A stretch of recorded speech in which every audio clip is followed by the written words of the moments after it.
ang seniors at maintenance medicine, totoong kinakailangan o nakasanayan lamang? Sa loob kasi ng maraming dekada, mga ka-Locarb, milyon-milyong senior citizens sa Pilipinas ang umaasa sa maintenance medicine. Pero bakit hindi naman sila gumagaling? Diabetes, hypertension, sakit sa puso, karaniwang karamdaman ng mga matatanda na tila wala ng lunas. Kada buwan, paulit-ulit ang reseta. Metformin, losartan, amlodipine, at iba pang mga gamot.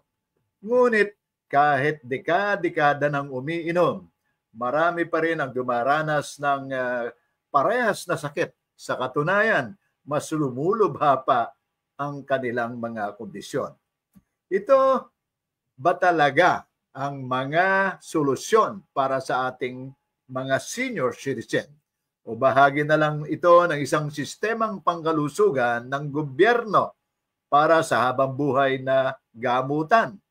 Panahon na bang pag-isipan kung may mas epektibong paraan para sa tunay na kalusugan?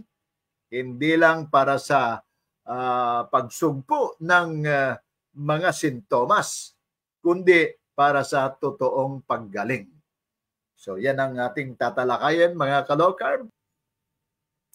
At kaninang alas 5 ay brinake ko ang aking 23-hour fasting. Nakaumag pa rin ako ngayon para sa ikatlong araw at tatapusin ko ng buong linggo yung OMAD for the whole week, no?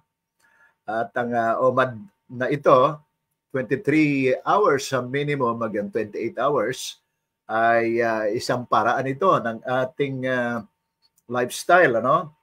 Ang intermittent fasting ay isang bahagi ng ating lifestyle para sa wellness, general wellness at longevity.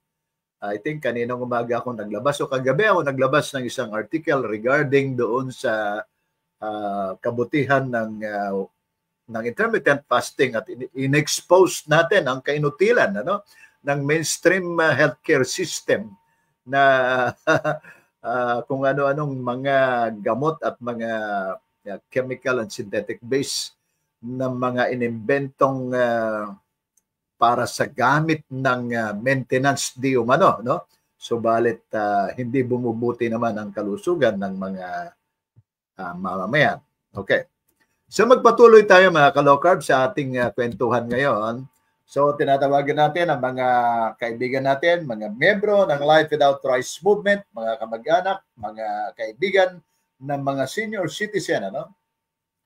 Bagamat ang ating paksa ngayon ay nakapatungkol sa mga senior citizen, sa mga katulad kong senior citizen, subalit hindi lamang naman ito ay exclusive para sa mga seniors. Maaaring manood ang sino man, ano, ang mga kabataan, mga middle age, ang mga seniors. Lahat po ay po pwedeng pakinggan at lumahok dito sa ating kwentuhan. Mag-comment po kayo mamaya doon sa ating timeline. At ngayon pa lamang po, pwede na po kayo mag-post doon ng mga comment o mga katanungan hinggil dito. At sasagutin natin mamaya doon sa question-answer portion sa ikalawang bahagi. Okay. Magbigay ako ng ilang situationer, no? Datos dito sa buong Pilipinas. Ang tawag ko dito po ay crisis. Ang krisis sa kalusugan ng mga seniors sa Pilipinas. Sa kasalukuyan, actually ito ay 2020 data, ay meron tayong 12.3 million na mga senior citizens. Sa definisyon ng batas, ang senior citizen sa Pilipinas ay mayroong edad na nagsisimula sa 60 years old pataas. So yan ang 12.3 million as per statistic data ng Statistics Office noong 2020. So beyond, after ng 2020, wala pa silang mga update na makikita doon sa kanilang website. No? Okay.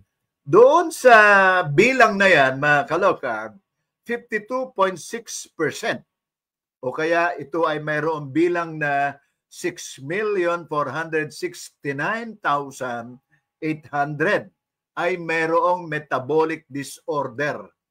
Ibig sabihin, kabilang dyan ang obesity, diabetes, hypertension, at mga sakit sa puso. No? So yan ay 52.6%. Ang bilang niyan ay 6.4 million mahigit ang mayroong metabolic disorder. Ang pangatlong datos na aking naihanda, 20% ng 12.3 million ay mayroong diabetes. Umaasa ang mga ito sa mga metformin, glimepiride, insulin. Subalit hindi naman bumubuti ang kanilang kalusugan. Marami sa kanila ay umabot na ng 15 years, 20 years, 15 to 20 years na umiinom ng ganitong mga metformin at iba pang mga maintenance nila. Subalit hindi bumubuti ang kanilang diabetes. Yung 20.5% na sinasabi kong yan, mga ka-low carb, ay mayroong bumibilang ito ng 2,521,500. Yan ang populasyon na may diabetes na mga senior citizen out of 12.3 million. Okay. 60% naman ng 12.3 million ang mayroong hypertension. Lagi silang umiinom ng losartan, amlodipine, atenolol sa loob ng maraming dekada rin. Umaabot yan, mayroong 30 to 40 years na umiinom na ng gamot para sa hypertension. Pero hindi gumagaling, hindi bumubuti ang kanilang hypertension. Sa katunayan, nadadagdagan pa ng iba pang mga sakit at komplikasyon. Okay, ang another data regarding this one, liban dito sa mga nailahad natin, marami rin, higit sa mayorya, malaking mayorya ng 12.3 million na mga senior ay mataas din sa kolesterol. Nagrereklamo sila tungkol sa kolesterol, may problema sa gout, osteoarthritis, sakit sa bato, at ang ilan sa kanila ay may cancer, prostate cancer at iba't ibang mga tipo ng cancer. Kahit matagal na silang umiinom ng gamot, ay hindi bumubuti ang kanilang kalusugan. So yan ang aking paglalarawan, mga ka-low carb, ang krisis sa kalusugan ng mga senior sa Pilipinas. So araw-araw silang umiinom ng mga maintenance. Kaya sinabi nga nila parang kapag tumanda na tayo, parang automatic na, synonymous yung salitang maintenance doon sa senior.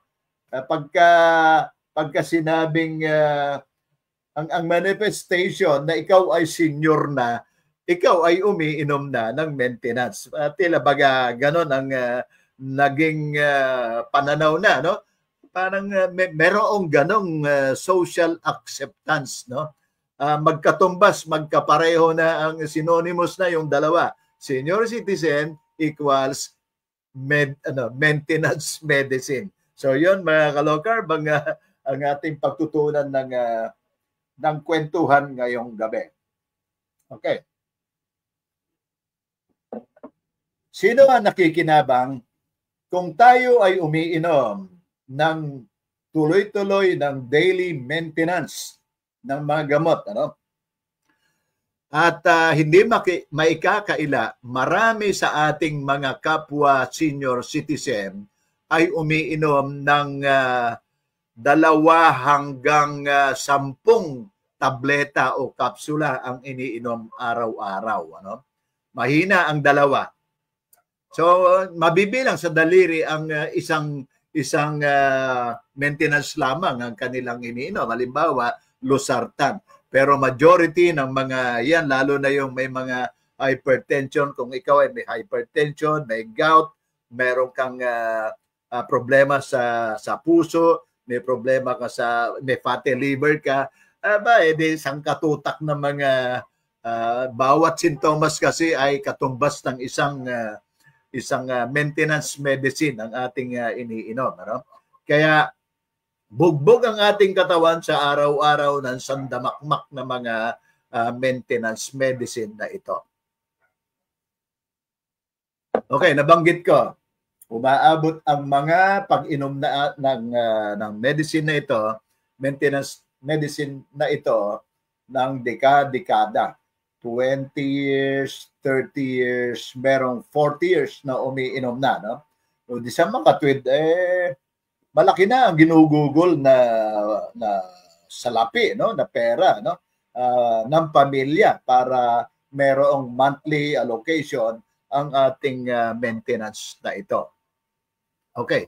Bakit natin ginagawa ito? Patuloy natin ginagawa ito pero hindi naman bumubuti ang ating kalagayan, ang ating kalusugan. Nakikinabang ba talaga ang mga senior sa mga maintenance na ito? No? O iba ang nakikinabang? Sino ba ang nakikinabang talaga? Okay. Hindi ikaw, kaibigang senior, kapwa senior, kundi ang mga big pharma ang nakikinabang dito sa ating krisis sa kalusugan ng mga senior at ng mga mamamayan sa kabuuan.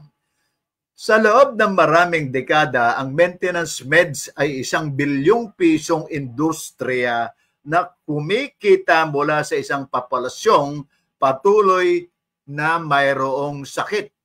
Ang mga senior ay umiinom ng mga reseta sa loob ng 20 hanggang 40 years. Ngunit patuloy na lumalala ang kanilang kalusugan. Bakit? Dahil ang mga modern medicine ay nakatuon lamang sa pagsugpo ng sintomas, hindi sa ugat ng sakit. Kundi yung sintomas lang. Walang inimbentong maintenance o mga gamot ang mga big pharma na ito para lunasan ang ating mga sakit, yung ugat ng ating mga sakit. Sintomas lang ang kaya nilang gawin. Ano?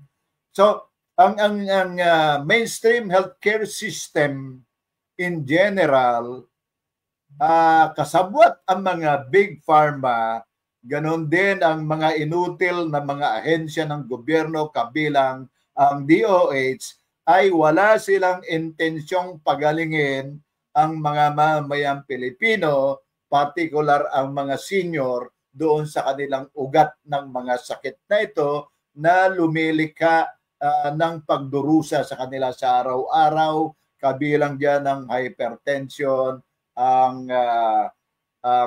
diabetes, ang obesity, ang overweight, at marami pang iba. Okay. Magdagdag ako ng ilang mga datos, mga ka-low-carb, no? Parang lumakas na naman ang aking boses, no? At para naiirita na naman ang aking lalamunan. Pasensya na kayo, mga ka-low-carb, sapagkat meron akong tendency na sabihin natin merong sa aking description itong mainstream healthcare system na walang silbi, na inutil para pangalagaan ang kalusugan, tunay na lutasin ang mga suliranin sa kalusugan ng mga senyor, ay walang nagagawang hakbang. Hindi nila nalulutas ito. Yun ang dahilan kaya minsan ay tumataas ang aking boses, na ang ibig sabihin nun ay gusto ko lamang idiin ang punto na yon, mga ka-low-carb. Okay, ano ba ang katotohanan sa kalusugan ng mga Pilipinong seniors? Bigyan ko ng ilang halimbawa. Sa Amerika, okay, sa Amerika, ang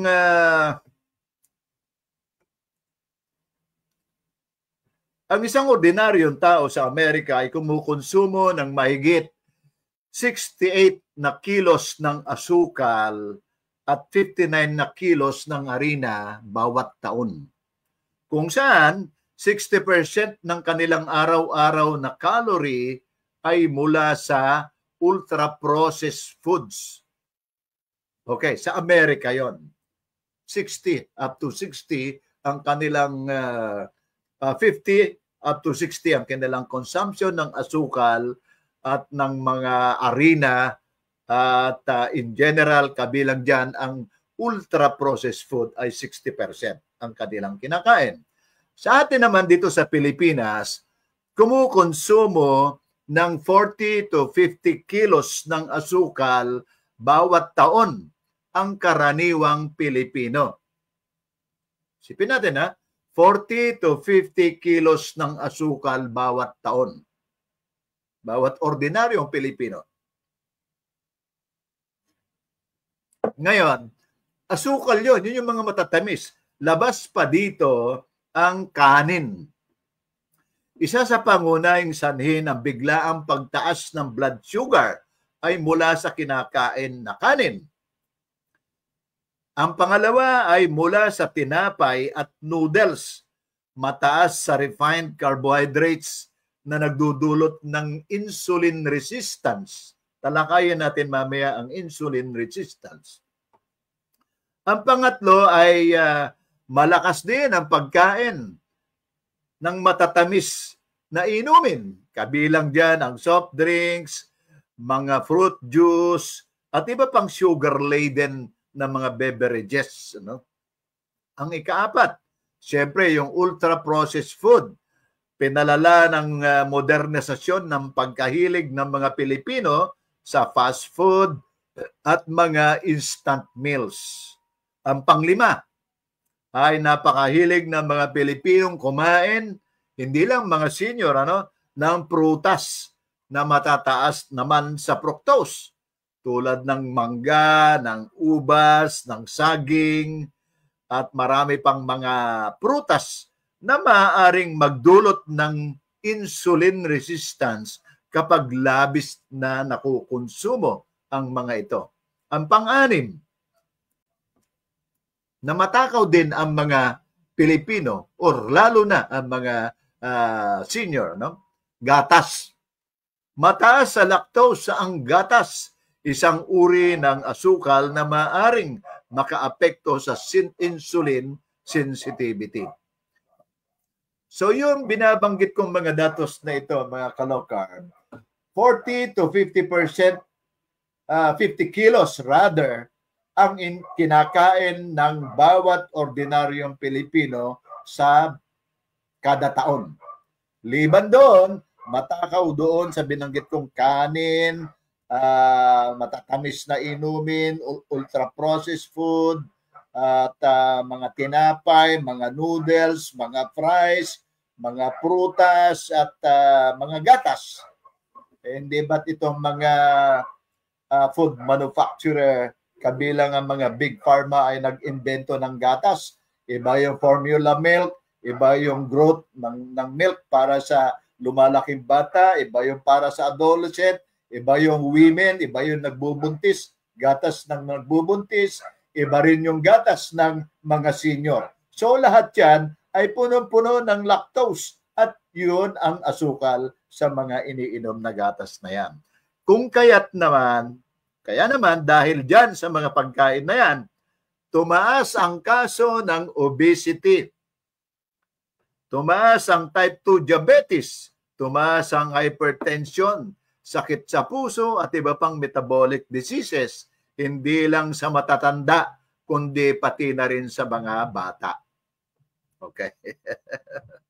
So isipin natin mga ka-low-carb, napakarami. Iyan ang tinatawag na inuna kong talakayin ito, mga ka-low-carb, itong mga pagkain natin na ito. Dahil batay doon sa mga datos na binabanggit ko, ito ang nagtulak sa ating health crisis na kung tawagin ay metabolic disease or disorder, ay iniluwal nitong mga modern diet na ito ang iba't ibang mga sakit ng hypertension, obesity, ng overweight, ng diabetes at marami pang iba. Yun ang pinakasanhi ng ating tinatawag na problema sa insulin resistance. So, ang insulin resistance ang aking isusunod na natatalakayan, mga ka-low-carb, sapagkat ito ang tinatawag na nakatagong epidemya na nagdudulot ng pagkawala ng muscle, ng metabolic dysfunction, at ito'y nagdudulot ng mabilis na pagtanda, no? Itong insulin resistance na ito. Itong insulin resistance na ito ay hindi inililinaw ng mga doktor kapag tayo ay nagpapakonsulta, at hindi malinaw sa mga publiko, sa ating mamayan, maging sa mga senior kung ano itong insulin resistance. Ang ating tatalakayin ngayon, ang ating ikukwento ay ito ang tinatawag na epidemyang kubli, nakakubli na isang epidemya. Ito yung ugat, no? Ito yung ugat ng ating mga nag-manifest na mga sintomas ng hypertension, obesity, type 2 diabetes at iba pa. Okay, ano ang insulin resistance? Ang insulin resistance ay isang kondisyon kung saan hindi epektibong nagagamit ng katawan natin ang insulin. Ang insulin ay isang hormone na responsable sa pagsasaayos ng blood sugar, yung asukal sa ating dugo, kapag hindi ito nagagamot. Ano? Maaaring humantong ito sa type 2 diabetes kapag napabayaan. Hahantong din ito sa sakit sa puso, hahantong sa obesity, at iba pang mga metabolic diseases. Nakakabahala ang ganito sapagkat mahigit 90% ng mga taong may insulin resistance ay hindi alam na mayroon silang ganito. Yun ang very dangerous. 90%. Upang mas maunawaan natin ito, mga ka-low-carb, isipin mo ang ganito. Ang insulin bilang isang susi na nagbubukas ng pinto ng iyong mga cells upang makapasok ang glucose at magamit bilang enerhiya. Okay. Yung glucose ay yun ang mga carbohydrates na ko-convert into glucose at magiging enerhiya natin. Kapag may insulin resistance, ang mga pinto ay hindi agad bumubukas. Kaya ang iyong katawan ay gumagawa ng mas maraming insulin upang pilitin ng glucose na makapasok. Kalaunan sa paglipas ng mga panahon, nauubos ang kakayanan ng katawan na epektibong gamitin ang insulin. Kung ganon, nagdudulot na ito ng mataas na blood sugar at iba't ibang metabolic issues. Okay. Ano ang mga epekto ng insulin resistance? Nabanggit na natin yung ilang mga punto rito. Isa itong tahimik ngunit mapanira, no? Mapaminsan ang kondisyon na maaring magdulot ng iba't ibang mga sintomas. Ano? Okay. Sa mga senior citizen, karaniwan ang sarcopenia. Ang sarcopenia ay ang pagkawala ng kalamnan or yung muscle loss dahil sabi nila ay sa pagkakaroon ng edad or sa pagtanda. Kapag kasi ang katawan ay hindi tumutugon ng maayos sa insulin, may insulin resistance, bumababa ang kakayahan nitong gamitin ang glucose para sa enerhiya. Bilang resulta, nagkakaroon ng pagbaba ng synthesis ng protina sa ating kalamnan na nagiging sanhi ng unti-unting pagkawala ng muscle mass, lalo na sa ating mga senior. So yun ang sarcopenia at yun ang idinudulot ng insulin resistance. Ang number 2 na idinudulot nito, ang inflammation o pamamaga. Patuloy ang inflammation na nagpapalala sa iba't ibang sakit natin. Ang mataas na insulin at blood sugar level ay nag-uudyok ng talamak na pamamaga. Yun yung tinatawag na chronic inflammation. ito ay may kaugnayan sa iba't ibang sakit tulad ng arthritis, sakit sa puso at maging cancer. Ang patuloy na pamamaga ay nagpapahina rin sa ating immune system at nagpapabilis ng pagtanda. Di ba? Kapag may problema tayo sa diabetes, may problema sa dugo, may problema sa fatty liver, sa blood sugar, ang lahat ng mga yon ay nagpapatanda. Yun ang dahilan ng mabilis na pagtanda. Senior na nga tayo, higit pang tumatanda ang ating puso, tumatanda ang ating liver, ang ating pancreas, ang ating abdo, ang ating buong sistema, no, ay tumatanda.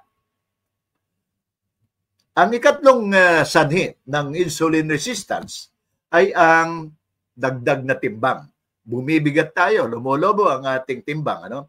Hindi may proseso ng katawan na maayos kasi ang asukal at taba. Dahil hindi nagagamit na maayos ng katawan ng glucose, iniimbak ito bilang taba, no? Yung fat storage kung tawagin natin.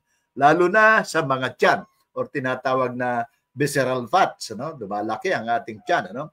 Ito ay nagiging sanhi ng obesity na lalong nagpapalala ng insulin resistance. Isang mapanganib na cycle na nagiging mahirap putulin. Ang pangapat na dahilan o sanhi ng insulin resistance, sakit sa puso at demensya. Dahil sa mataas na blood sugar at inflammation ay naaapektuhan ang ating tinatawag na cardiovascular health, no? At naapektuhan ang ating pag-iisip at o kaya tawagin nating dementia. Ang insulin resistance ay nagdudulot ng metabolic syndrome na nagpapataas ng panganib sa high blood pressure, mataas na triglyceride, mababang HDL. Ito ay nagre-resulta ng atherosclerosis, kung tawagin, ano, o kaya ito yung pagkipot ng ugat, ano, na nagdudulot ng heart attack at stroke. Ang mataas na blood sugar naman ay may masamang epekto sa ating utak na maaaring humantong sa Alzheimer's disease na tinatawag ding type 3 diabetes dahil ang kaugnayan nito sa insulin resistance. Kaya ang pagkakaroon ng Alzheimer's disease ay dulot ng insulin resistance. Ang ikalima, napinsala na insulin resistance, siyempre yung type 2 diabetes. Ang pinakamalalang epekto ng hindi nagagamot na insulin resistance ay type 2 diabetes. Kapag hindi na kayang kontrolin ng pancreas ang mataas na insulin demand, bumabagsak ang produksyon nito sa ating katawan. Nagiging sanhi ng type 2 diabetes. Ito ay may malawakang epekto sa buong katawan natin, kabilang ang pagkasira ng kidney, nerve damage, neuropathy kung tawagin, pagkawala ng paningin, lumalabo ang ating mata, no? Retinopathy kung tawagin, at iba pang mga komplikasyon ng type 2 diabetes. Okay. Sa makatwid mga ka-low-carb, ang sumada ng binabanggit kong epekto na ito ng insulin resistance ay hindi lamang ito isang very simple health condition, ang insulin resistance. Ito ay isang ugat ng maraming sakit na may seryosong epekto sa kalusugan. Kaya't mahalagang maagapan ito sa pamamagitan lamang ng tamang pagkain, tamang ehersisyo at pag-iwas sa mga sobrang stress. Kaya ito yung binabanggit ko ngayon mga ka-low-carb, ano? Ihahambing ko ngayon yung binabanggit natin, yung paksa natin kanina na sandamakmak, ano? Sandamakmak na mga tableta, mga pills, mga kapsula, halos mapuno ang taasang ito ang ating iniinom na maintenance o mga gamot araw-araw. yun ay hindi lamang 1 linggong iniinom, kundi mga taon, mga dekada. Sa katunayan, dekada, umaabot ng hanggang 40 anyos ay umiinom na tayo ng losartan, metformin at iba pa. No? Napakalaking gastos niyan. On the average, umaabot ito na mahina ang 5,000 isang buwan hanggang 15,000 kada buwan ang iniinom natin, ang ginagastos natin para bumili ng mga inirereseta ng mga doktor na ito na tila baga ahente ng mga gamot na ito para bilhin ang kanilang gamot na hindi naman bumubuti sapagkat alam natin na itong mga maintenance na ito ay hindi naman niya mapapagaling kundi sintomas lamang ang kaya niyang lutasin. Yung binabanggit ko kanina, ang dahilan, ang tunay na ugat ng mga suliranin natin sa metabolic dysfunction or disorder ay ang insulin resistance. Okay. Paano natin ito lulutasin, mga kalokar? Itong insulin resistance. Okay, magpatuloy tayo. No?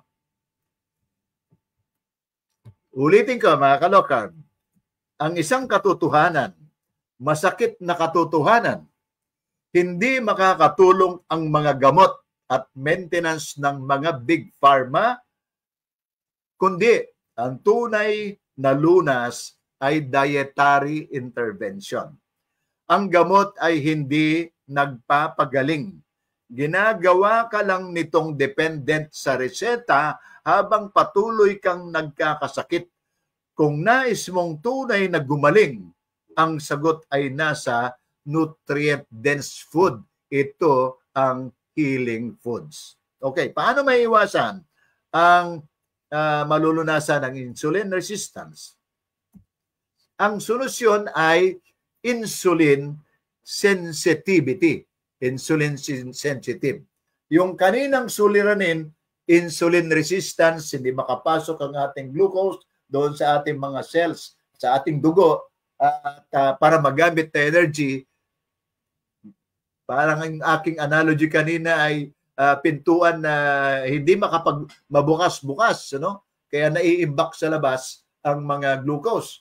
So na-i-store yon bilang mga fat at umahalo sa ating dugo ang asukal na yon at yun ang idinudulot ng iba't ibang mga sakit na dulot ng insulin resistance. Okay. Ito namang ating i-discuss, pagkukwentuhan ay ang insulin sensitive. Ano ang ibig sabihin nito, mga kalokarb? Ang insulin sensitive ay mas epektibong nagagamit ng iyong katawan ng insulin upang ilipat ang glucose mula sa dugo papunta sa mga cells tulad ng muscle cells na ginagamit para sa ating enerhiya at fat cells na iniimbak ito para sa hinaharap na pangangailangan. Kapag mataas ang insulin sensitivity, mas mababa ang insulin na kailangang gawin ng katawan natin upang makontrol ang blood sugar. Ito ay mahalaga sa pag-iwas sa diabetes, obesity at iba pang mga metabolic diseases. Okay. Ano ang simpleng halimbawa ng insulin sensitivity? Isipin natin, mga kalokarb, ang insulin bilang isang tagahatid ng package. Parang lalamove. Ang package nito ay yun ng glucose.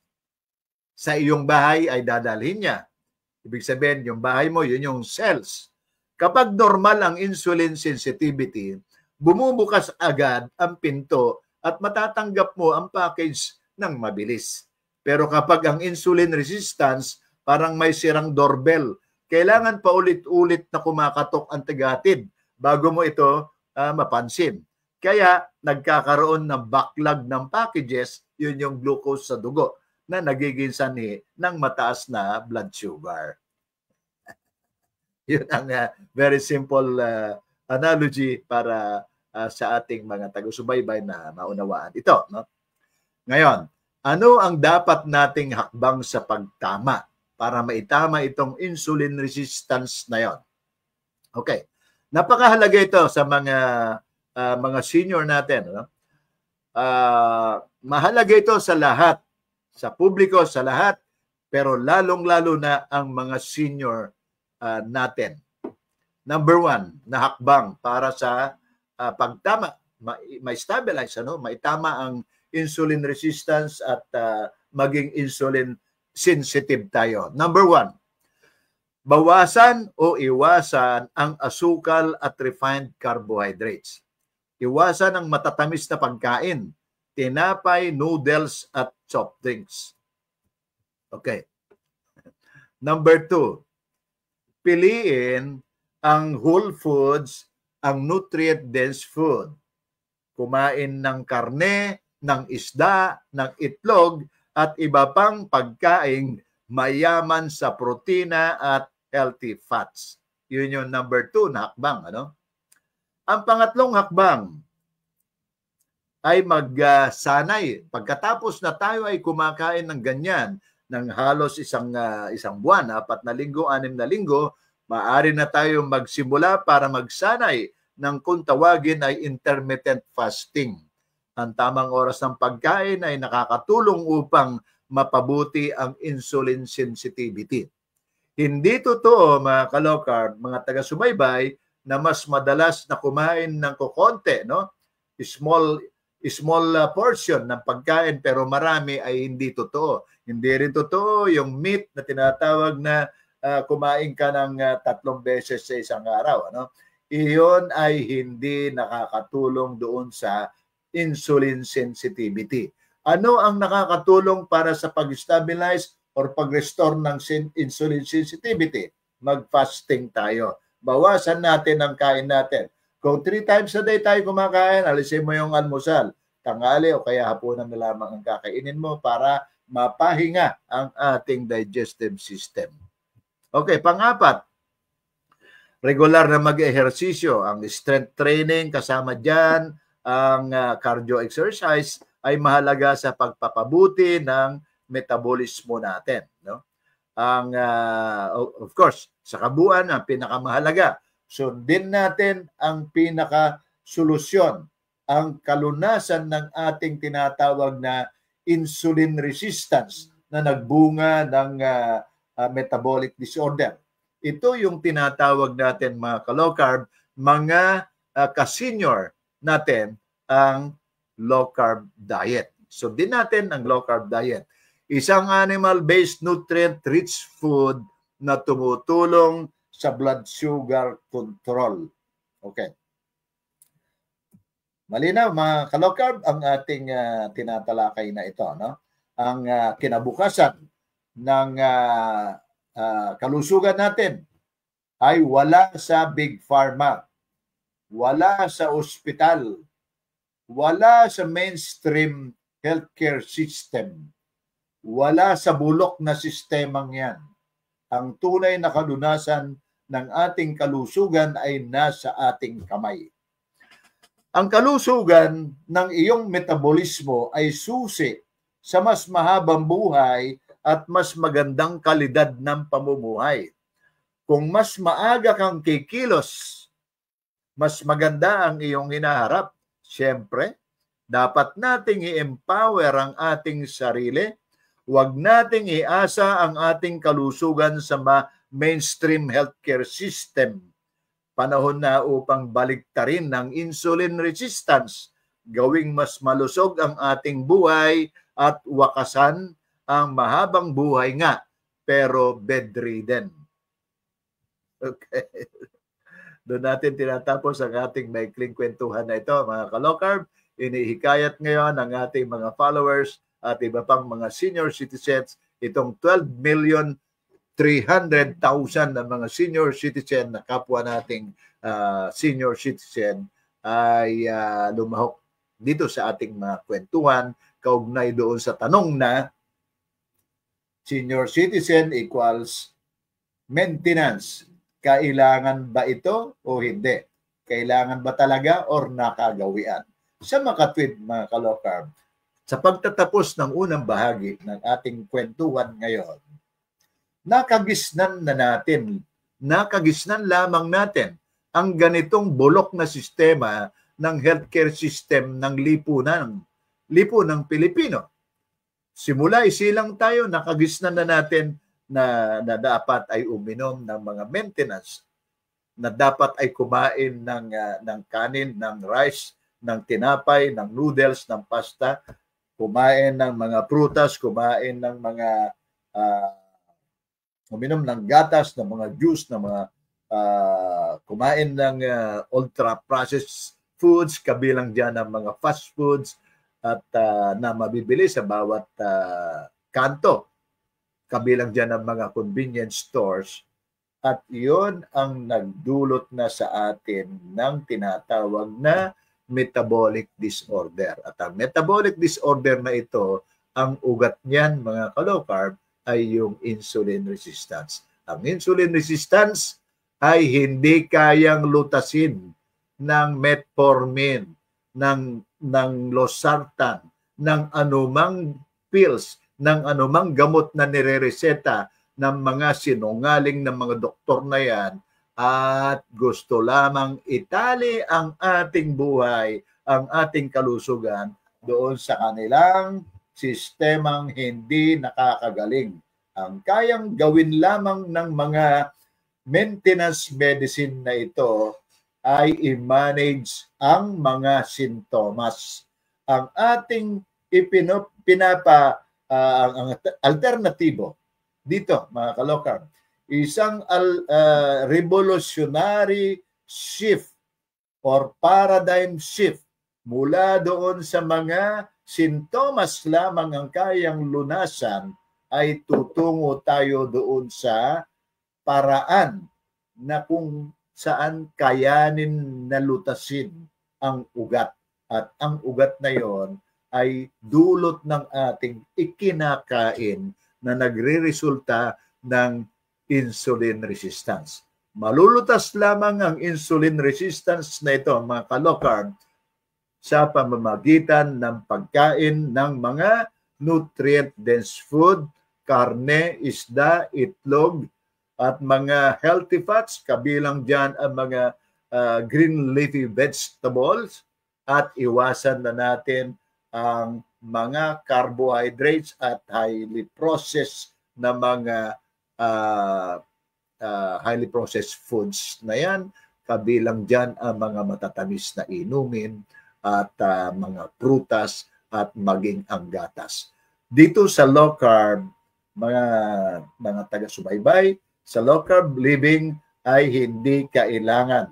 Ito ay hindi necessity, hindi kailangan ang maintenance. Hindi kailangan ang food supplement. Hindi kailangan ang mga vitamins na yan, ang mga fake, ang mga chemical and synthetic based na mga vitamins na yan. Hindi kailangan ang gatas. Sapat ang mga nutrisyon na idinudulot ng mga karne, ng isda, ng mga itlog, ng mga healthy fats para sa ating araw-araw na enerhiya at kalusugan. Yun ang mga pagkain na nagdudulot ng tinatawag na healing food. Ang ating sakit sa puso, ang ating hypertension, blood sugar, fatty liver at iba pa ay mga healing food ang kalutasan nito, mga ka-low-carb. Okay, maraming salamat at nadako na tayo sa ikalawang bahagi ng ating kwentuhan. At sa katunayan, gusto kong, by the way, gusto kong idagdag sa unang bahagi ng ating kwentuhan sa senior at medicine. Senior at maintenance, kailangan ba ito o hindi? Magbibigay ako ng isang halimbawa, mga ka-low carb. Ipapakilala ko si Nanay Basyon. Si Nanay Salvacion, yan, isang 91 years old na siya, no? Si Nanay Salvacion ay tiga Bagong Silangan, Quezon City. 91 years old, siya ay nag-low carb. 2 taon na siya nagpa-practice ng low carb. Ang kanyang sakit na sinumpong nagdusa siya pinagdusahan niya ng gusto simula noong 2019, lalo na nung panahon ng pandemya, no, ng COVID pandemic na mga period, no? Kabilang diyan ang mga sakit niya sa mataas masyado, no? Mataas na nga ay high blood pa. Mataas na high blood, no? Isipin natin 'yan, no? At karaniwan ay sinasabihan siya ng kanyang doktor na elevated ang kanyang cholesterol, mababa ang kanyang sodium at potassium level, no? So sa katutak na mga maintenance ang binigay sa kanya, no? Kabilang diyan yung maintenance ng losartan, Tegretol, amlodipine at mga statins, no? At siya ay isang senior na ayaw niyang itakda ng mga maintenance medicine ang kanyang buhay, no? Siya ay hindi isang ordinaryong senior. 91 years old, mga ka-low-carb, no? Hindi 60s, hindi 61, hindi 62, no? Siya ay 91 years old. So ayaw niyang kontrolin siya ng mga maintenance na ito at mga sakit na ito. Instead, siya ay tumungo doon sa tinatawag na, ang tawag niya dito ay revolutionary diet, no? Yung low carb diet ay isang revolutionary diet para sa kanya. Kaya si nanay ay gumaling sa loob ng unang taon ng kanyang pag-practice ng low carb, ay bumuti ang kanyang kalagayan, na wala na normalize lahat ng kanyang mga vital signs, wala na siyang hindi na siya high blood, no? At higit sa lahat doon, nawala na ang kanyang maintenance. Itinigil na. Hindi na niya kailangan ng maintenance na yan, ano? So si Nanay Basyon, mga ka-low carb, ay special guest natin sa linggo. Ngayong linggo, sa Kwentong Low Carb 87th episode, kasama niya dito si Miles, ang kanyang anak, na 5 taon na ring nagpa-practice ng low carb. At tumulong si Miles, ang kanyang anak, na mahikayat ang kanyang si Nanay Basyon na mag-practice din para higit pang humaba ang buhay nang hindi nakaratay sa higaan ng karamdaman, ano? So siya ay aktibo, siya ay malakas, siya ay nakakakilos mag-isa na hindi inaalalayan. So pakinggan natin at subaybayan natin ang 87th episode, mga ka-low carb, at panoorin natin ang salaysay. Pakinggan at tingnan natin ang inspiring narrative ni Nanay Basyon sa linggo. Okay. Okay. Dagdag ko lamang, mga ka-low carb.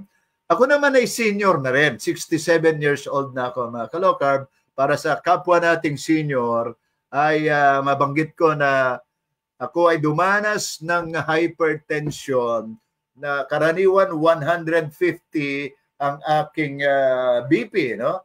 At kapag umaabot na, nagre-range siya ng 130 to 150, masakit na ang batok ko. At ang kinahantungan ko nga yung 150, umikot ng aking paligid eh. At akala ko lumilindol ang ating paligid. At yung pala ay malapit na akong ma-stroke, no? Naganap yan, mga ka-low carb, ng 2015. So natuklasan ako, na-diagnose ako ng hypertension noong 2015, at kasabay niya noong siyempre niresetahan ako agad ng maintenance. Ang sabi ng aking doktor, ay niresetahan ako ng maintenance, Mecardis ang tawag, ang gamot na iniinom ko 1 beses sa isang araw. At sabi niya ay habang buhay ko nang iinumin yon. Ang bihira, di ba? Noong 2016 naman, ay natuklasan, na diagnose ako ng hyperthyroidism. Yun yung hormonal imbalance ko dito sa glands. At ang epekto sa akin ay bumabagsak ng kusa ang aking katawan. Yun yung kabaliktaran ng hypothyroidism. Ano? So, doon ay naidagdag ang panibagong maintenance ko, no? Tapasol, kung tawagin yung aking maintenance na yan, 3 beses sa isang araw, umaga, tanghali at gabi, ang aking maintenance na yan. At sabi niya, ng aking doktor ay habang buhay ko na rin iinumin. So, dalawang gamot ang aking iniinom. 2015, hypertension, 2017, hyperthyroidism. Natuklasan at natutunan ko ang low carb noong 2022. So almost 7 years, more or less na ako ay umiinom ng mga maintenance na gamot na yan. Pero nung matutunan ko at i-apply ko seriously ang low carb diet program, sa loob ng 6 na linggo, bumuti ang aking hypertension, naging normal ang blood pressure ko, na-normalize ang aking hormone, nagkaroon ng balanse, at itinigil na ng aking doktor ang pag-inom ko ng Mecardis at ng Tapasol bilang maintenance. Simula noong 2022 yan, mga ka-low carb, ay wala na akong maintenance. Wala na rin akong sakit sa hypertension at hypothyroidism. So, i-maintain ko na lamang ang aking kalusugan ngayon sa paraan ng kombinasyon ng low carb, ng intermittent fasting, ng pag-exercise, ng pagpapaaraw at ng tamang tulog. So, yun ang mga pillars ng wellness natin. At yun ang ating gustong matutunan at mahikayat ang mga taga-subaybay natin, lalo na ang mga seniors na nanonood ngayon. Si Nanay Basyon, 91 years old. Ako ay 67 years old. Ito yung mga halimbawa natin na kaya nating lumaya sa dependence ng mga maintenance. Kaya nating mas malusog ang ibubunga ng low-carb diet natin kumpara doon sa lumaklak lagi tayo ng araw-araw na mga pills at maintenance.